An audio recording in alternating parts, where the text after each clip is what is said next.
नमस्कार, सत्येंद्र.com में आपका स्वागत है। एक नजर अब तक की सुर्खियों पर। भारत में तवांग झड़प को लेकर जब सियासत चल रही थी तो चीन उसी दौरान एक खास तैयारी में था। एक रिपोर्ट में कहा गया है कि हाई रेजोल्यूशन सैटेलाइट की तस्वीरों में दिखता है कि तवांग झड़प के बाद चीन ने अपने एयरबेसों पर बड़ी संख्या में ड्रोन और लड़ाकू विमान तैनात कर लिए थे। एक मीडिया रिपोर्ट के अनुसार चीन के एयरबेसों की ये तस्वीरें तब की हैं जब चीनी गतिविधि बढ़ने पर भारतीय वायुसेना ने अरुणाचल प्रदेश के आसमान पर लड़ाकू हवाई गश्त लगाई थी। पिछले कुछ हफ्तों में वायुसेना ने चीनी विमानों का पता लगाने के बाद कम से कम 2 मौकों पर अपने लड़ाकू विमानों को उड़ाया है। हाई रेजोल्यूशन सैटेलाइट तस्वीरों को लेकर एनडीटीवी ने मैक्सर की तस्वीरों के हवाले से ये रिपोर्ट दी है। रिपोर्ट के अनुसार अरुणाचल प्रदेश की सीमा से सिर्फ 150 किलोमीटर उत्तर पूर्व में स्थित चीन के बांगड़ा एयरबेस की एक तस्वीर में अत्याधुनिक WZ-7 सोअरिंग ड्रैगन ड्रोन की मौजूदगी दिख रही है। सोअरिंग ड्रैगन का 2021 में पहली बार आधिकारिक तौर पर अनावरण किया गया था, जो 10 घंटे तक बिना रुके उड़ान भर सकता है। सोअरिंग ड्रैगन को खुफिया निगरानी और टोही मिशन के लिए डिजाइन किया गया है और ये क्रूज मिसाइलों को लेकर भी जानकारी देता है। रिपोर्ट में कहा गया है कि बांगड़ा की तस्वीरें पिछले हफ्ते अरुणाचल प्रदेश में भारतीय वायुसेना के प्रमुख अभ्यासों के साथ मेल खाती हैं। ये तस्वीरें युद्ध के अभ्यास की निगरानी करने, भारतीय वायुसेना की रणनीति का आकलन करने और भारतीय रडार और इलेक्ट्रॉनिक चीजों का पता लगाने के लिए चीनियों के प्रयास का संकेत देती हैं। तवांग में भारत और चीन के सैनिकों के बीच हुई झड़प को लेकर संसद के शीतकालीन सत्र में लगातार हंगामा हो रहा है। सोमवार को एक बार फिर राज्यसभा में कांग्रेस सांसदों ने इस मुद्दे को उठाया। चीन भारत सीमा विवाद के मुद्दे पर चर्चा के लिए राज्यसभा में कांग्रेस सांसद जेबी माथेर, सैयद नसीर हुसैन, प्रमोद तिवारी ने सस्पेंशन ऑफ बिजनेस नोटिस दिया, जबकि कांग्रेस सांसद मनीष तिवारी ने इस मुद्दे पर चर्चा के लिए लोकसभा में स्थगन प्रस्ताव नोटिस दिया। आम आदमी पार्टी के राज्यसभा सांसद संजय सिंह ने चीन और भारतीय सैनिकों के बीच हुई झड़प और भारतीय सीमा में घुसपैठ को लेकर चर्चा की मांग की। उन्होंने कहा कि संघर्ष के बावजूद भारत और चीन के बीच व्यापार बढ़ रहा है। कांग्रेस ने प्रधानमंत्री नरेंद्र मोदी पर चीन पर संसद में बहस से भागने का आरोप लगाया है और कहा है कि उन्हें इस मुद्दे पर जवाब देना चाहिए, न कि रक्षा मंत्री को। विपक्षी दल ने यह भी आरोप लगाया है कि प्रधानमंत्री अपने मुंह से चीन का नाम तक नहीं लेते और क्या ये चुप्पी उस देश के साथ घनिष्ठ संबंधों के कारण है। भारत और चीनी सैनिकों के बीच अरुणाचल प्रदेश के तवांग क्षेत्र में झड़प को लेकर राहुल गांधी के बयान पर आज विदेश मंत्री एस जयशंकर ने लोकसभा में जवाब दिया। विदेश मंत्री ने कहा कि हमें सीधे या अप्रत्यक्ष रूप से अपने जवानों की आलोचना नहीं करनी चाहिए। हमारे जवान यांगसे में 13,000 फीट की ऊंचाई पर सीमा की रक्षा में तैनात है। पिटाई जैसे शब्द वो डिजर्व नहीं करते। पिटाई शब्द का इस्तेमाल हमारे जवानों के लिए नहीं होना चाहिए। उन्होंने कहा कि जवानों का सम्मान होना चाहिए, उनकी तारीफ होनी चाहिए। विदेश मंत्री ने राहुल गांधी के सरकार के चीन के प्रति उदासीन होने के आरोप पर कहा कि अगर सरकार उदासीन होती तो भारतीय सेना को सीमा पर किसने भेजा? अगर हम उदासीन होते तो क्यों हम चीन पर पीछे हटने के लिए दबाव डाल रहे हैं? हम क्यों कहते हैं कि हमारे रिश्ते सामान्य नहीं हैं? बता दें, कांग्रेस सांसद राहुल गांधी ने प्रेस कॉन्फ्रेंस कर चीन को लेकर मोदी सरकार को निशाने पर लिया था। उन्होंने कहा था कि चीन युद्ध की तैयारी कर रहा है और हिंदुस्तान की सरकार सो रही है। उन्होंने कहा कि चीन ने भारत के 2000 वर्ग किलोमीटर इलाके पर कब्जा किया हुआ है। वो भारत के 20 जवानों को शहीद कर चुका है और अरुणाचल प्रदेश में भारतीय सेना के जवानों को पीटा जा रहा है, लेकिन सरकार सो रही है। आध्यात्मिक गुरु और तिब्बती लोगों के धार्मिक महापुरुष दलाई लामा ने चीन नहीं लौटने के सवालों के बीच कहा कि भारत उनके लिए सब कुछ है, भारत में उनका घर है। हिमाचल प्रदेश में कांगड़ा हवाई अड्डे पर दलाई लामा ने तवांग झड़प पर सवाल का जवाब देते हुए कहा, अब चीज़ें सामान्य तौर पर चीज़ें सुधर रही हैं। मुझे लगता है कि यूरोप और अफ्रीका में और एशिया में भी चीन भी अब अधिक लचीला है, लेकिन चीन लौटने का कोई मतलब नहीं। मुझे भारत पसंद है, कांगड़ा अच्छी जगह है, पंडित नेहरू की पसंद है, ये जगह मेरा स्थायी निवास है, ये बहुत सही है। दरअसल कांगड़ा हवाई अड्डे पर दलाई लामा से चीन को लेकर सवाल किए गए थे। चीन के मुद्दे पर मोदी सरकार लगातार घिरती जा रही है। कांग्रेस प्रवक्ता पवन खेड़ा ने आज 19 दिसंबर को विदेश मंत्री एस जयशंकर के बेटे और विवेकानंद फाउंडेशन को चीन से मिली ग्रांट को लेकर तीखे सवाल पूछे। बता दें, केंद्र सरकार ने कांग्रेस से संबंध राजीव गांधी फाउंडेशन और राजीव गांधी चैरिटेबल ट्रस्ट के FCRA लाइसेंसों को पिछले साल रद्द कर दिया था। सरकार का कहना है कि 2005 और 2007 के बीच चीनी दूतावास से कांग्रेस के दोनों संगठनों ने अवैध रूप से 1.35 करोड़ रुपए प्राप्त किए थे, इसीलिए उनके लाइसेंस रद्द कर दिए गए। पिछले हफ्ते केंद्रीय गृह मंत्री अमित शाह ने इस मुद्दे पर कांग्रेस पर हमला बोला था। उसके बाद कांग्रेस सक्रिय हुई और उसने तथ्य बताकर बीजेपी को भी घेरा है। पवन खेड़ा ने सोमवार को कहा कि थिंक टैंक और रिसर्च संगठन अक्सर विदेशों से धन प्राप्त करते हैं, लेकिन उन्होंने कांग्रेस पर बीजेपी के आरोपों पर पलटवार करते हुए कहा कि विदेश मंत्री एस जयशंकर के बेटे जिस संगठन के लिए काम करते हैं उसे चीनी दूतावास से 3 बार ग्रांट या फंड मिला था। खेड़ा ने कहा कि राजीव गांधी फाउंडेशन को चीनी दूतावास से मिला पैसा तो सार्वजनिक डोमेन में है। तमाम संगठनों को इस तरह से हर जगह से फंड प्राप्त होता है। उन्होंने कहा कि जिस संगठन के लिए विदेश मंत्री के बेटे काम करते हैं उन्हें चीनी दूतावास से 3 बार फंड प्राप्त हुआ, लेकिन हमने कोई आरोप नहीं लगाया। अब बीजेपी ने जब कांग्रेस का मामला उठाया है तो उसे विदेश मंत्री के बेटे को चीन से मिलने वाले धन पर जवाब देना ही होगा। दरअसल Pawan Khera observer research foundation के एक वरिष्ठ अधिकारी ध्रुव जयशंकर का जिक्र कर रहे थे, जिन्हें खेड़ा और अन्य मीडिया रिपोर्टों के मुताबिक 2016 में 1.26 करोड़ रुपए और 2017 में कोलकाता में चीनी वाणिज्य दूतावास से 50 लाख रुपए दिए गए थे। ध्रुव जयशंकर विदेश मंत्री एस जयशंकर के बेटे हैं। देश में महंगाई की मार के बीच राजस्थान में गहलोत सरकार ने राहत देने वाला ऐलान किया है। मुख्यमंत्री अशोक गहलोत ने ऐलान किया कि राजस्थान में 1 अप्रैल से रसोई गैस सिलेंडर की कीमतें 500 रुपए तक कम होंगी।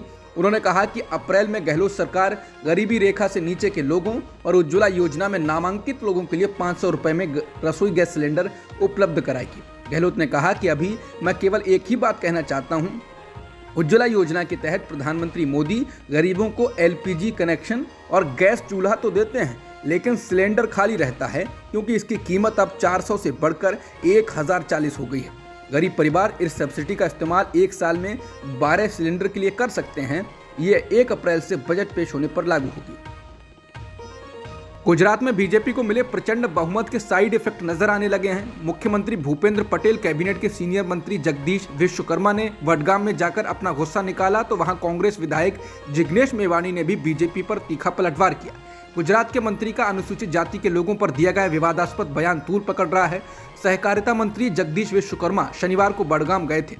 वहां उन्होंने अपने भाषण में कहा कि बनासकांठा जिले में अनुसूचित जाति के लोगों ने बीजेपी को वोट नहीं देकर देश के साथ गद्दारी की है। वडगाम के कांग्रेस विधायक जिग्नेश मेवाणी ने इस पर बीजेपी को तीखा जवाब दिया है।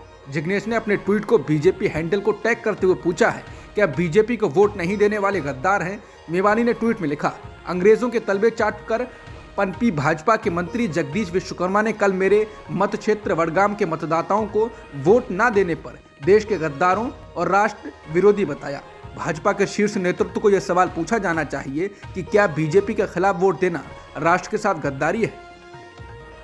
छत्तीसगढ़ के मुख्यमंत्री भूपेश बघेल ने पठान फिल्म को लेकर हो रहे विवाद पर हिंदू संगठनों के खिलाफ सख्त नाराजगी जाहिर की। बघेल ने सोमवार को कहा, साधु इसलिए भगवा रंग धारण करते हैं क्योंकि वो सब कुछ त्याग देते हैं, अपने परिवार को भी।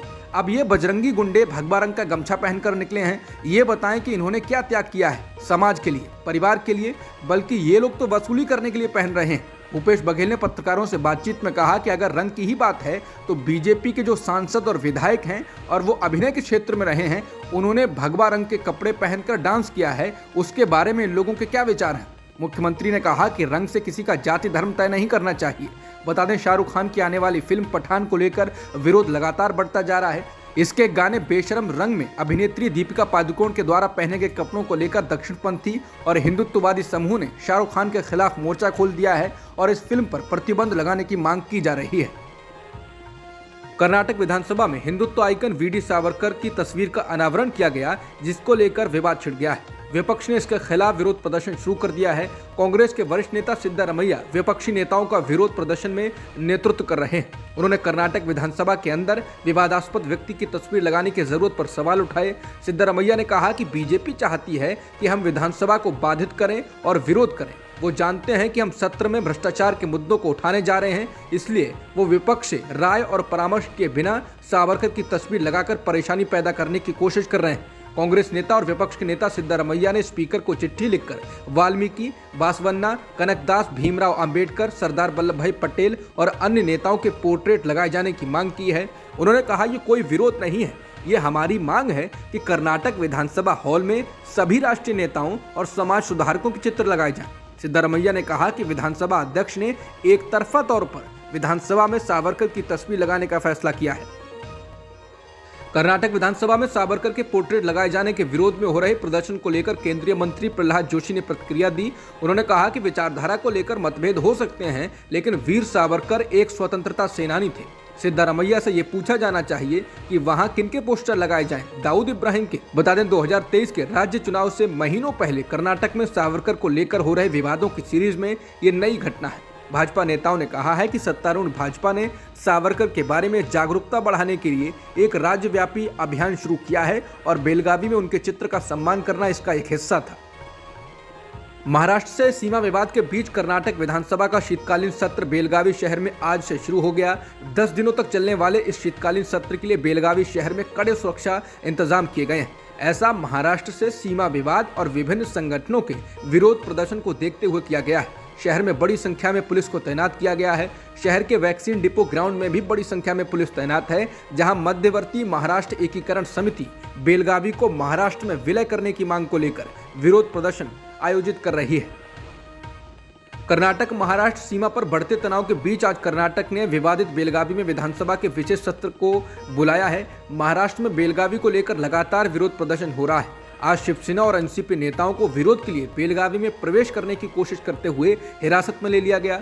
शिवसेना, कांग्रेस और एनसीपी के 300 से अधिक सदस्यों को सीमा पर रोक दिया गया और कर्नाटक द्वारा वापस भेज दिया गया और कुछ को महाराष्ट्र पुलिस ने हिरासत में ले लिया। मध्यवर्ती महाराष्ट्र एकीकरण समिति के कार्यकर्ता, जो 5 दशकों से अधिक समय से इस मुद्दे को उठा रहे हैं, ने कर्नाटक विधानसभा के शीतकालीन सत्र से पहले बड़े पैमाने पर विरोध प्रदर्शन की योजना बनाई है। वहीं महाराष्ट्र कांग्रेस के अध्यक्ष नाना पटोले ने प्रधानमंत्री मोदी पर भारत को विभाजित करने का आरोप लगाते हुए केंद्र पर इस विवाद को लेकर आरोप लगाया। उन्होंने कहा कि केंद्र सरकार के कारण सीमा का मुद्दा हो रहा है। पीएम मोदी महाराष्ट्र को विभाजित करना चाहते हैं। दोनों मुख्यमंत्रियों और गृह मंत्री अमित शाह के बीच बैठक के बावजूद नेताओं को वहां जाने की अनुमति क्यों नहीं है? इससे पता चलता है कि केंद्र सरकार इस मुद्दे के पीछे है। बता दें, कुछ दिन पहले ही केंद्रीय गृह मंत्री अमित शाह ने बैठक में कहा था कि कर्नाटक और महाराष्ट्र के मुख्यमंत्रियों ने दशकों पुराने सीमा विवाद में अपने दावों पर तब तक जोर नहीं देने की सहमति जताई है जब तक कि सुप्रीम कोर्ट इस मामले पर फैसला नहीं करता है। इसलिए ये सवाल भी उठाया जा रहा है कि आखिर कर्नाटक ने विवादित बेलगावी में विशेष सत्र क्यों बुलाया? क्या अमित शाह की बात उनकी पार्टी के लोग नहीं सुन रहे? हालांकि महाराष्ट्र के मुख्यमंत्री सीएम एकनाथ शिंदे ने आज कहा, यह महाराष्ट्र के गौरव का मुद्दा है और राज्य ने इस मुद्दे पर कड़ा रुख अपनाया है। बेलगावी जाने से रोकने को लेकर शिवसेना के ठाकरे गुट के नेता अरविंद सावंत ने बेलगावी जाने पर रोकने की आलोचना की। उन्होंने इसे संविधान पर हमला बताया। लोकसभा में शून्यकाल के दौरान ये मुद्दा उठाते हुए उन्होंने अमित शाह से इस मुद्दे पर दखल देने की बात कही। उन्होंने महाराष्ट्र एकीकरण समिति ने नेताओं की सुरक्षा की भी मांग की। सावंत ने कहा कि महाराष्ट्र के किसी नेता की एंट्री पर बैन संविधान पर चोट है। सबसे बुरी बात यह है कि हमारे गृह मंत्री ने कर्नाटक और महाराष्ट्र के मुख्यमंत्रियों को शांति बनाए रखने की जो सलाह दी थी उसका पालन न करके उनका अपमान किया गया। राष्ट्रीय स्वयंसेवक संघ यानी आरएसएस से जुड़े भारतीय किसान संघ की ओर से नई दिल्ली के रामलीला मैदान में सोमवार को जोरदार प्रदर्शन किया जा रहा है। किसानों की ओर से इस प्रदर्शन को किसान गर्जना रैली का नाम दिया गया। भारतीय किसान संघ ने किसानों की दशा सुधारने के लिए केंद्र सरकार से कई कदम उठाने की मांग की है। इनमें किसानों को लागत के आधार पर लाभकारी मूल्य देने की मांग, किसान सम्मान निधि में आदानों की दर वृद्धि के अनुपात में वृद्धि करने की मांग, कृषि आदानों को जीएसटी से मुक्ति करने और जीएम फसलों की अनुमति को तुरंत वापस लेने की मांग शामिल है। इन्हीं मांगों को लेकर बड़ी संख्या में किसानों के रामलीला मैदान पहुंचने का सिलसिला जारी है। हालांकि इसको देखते हुए दिल्ली पुलिस ने एडवाइजरी जारी की है और कई जगहों पर डायवर्जन किया है। भारतीय किसान संघ ने कहा है कि केंद्र सरकार किसानों से डर गई है और उसने किसान दिल्ली ना पहुंच पाए इसके लिए 300 ट्रेनें रद्द कर दी हैं। किसान संघ का कहना है कि स्वतंत्रता के 75 वर्षों के बाद भी किसान आज इस इंतजार में हैं कि उनको कब न्याय मिलेगा। जहरीली शराब से मौतों के बाद अब बिहार एक पुल गिरने से चर्चा में है। बेगूसराय जिले के साहेबपुर कमाल में बूढ़ी गंडक नदी पर बने पुल का एक हिस्सा रविवार को इसी नदी में गिर गया। इस पुल का अभी उद्घाटन नहीं हुआ था। बूढ़ी गंडक पर निर्माणाधीन इस पुल की लंबाई 206 मीटर है और इसके निर्माण का कुल बजट 13 करोड़ रुपए था। इस हादसे में किसी की मौत नहीं हुई है और ना ही कोई घायल हुआ है। बिहार में इंफ्रास्ट्रक्चर में फैले भ्रष्टाचार का ये पुल एक नमूना है। इस काम को देखने वाले विभाग आरडब्ल्यूडी के अधिकारियों ने खुद माना है कि ठेकेदार ने इस पुल के निर्माण में घटिया क्वालिटी का कंक्रीट और सीमेंट का इस्तेमाल किया। ये वही बिहार है जहां भागलपुर में मई 2022 में निर्माणाधीन अगवानी पुल का एक हिस्सा हवा के तेज झोंके से गिर गया था। हिमाचल प्रदेश के मुख्यमंत्री सुखविंदर सिंह सुक्खू कोरोना संक्रमित हो गए।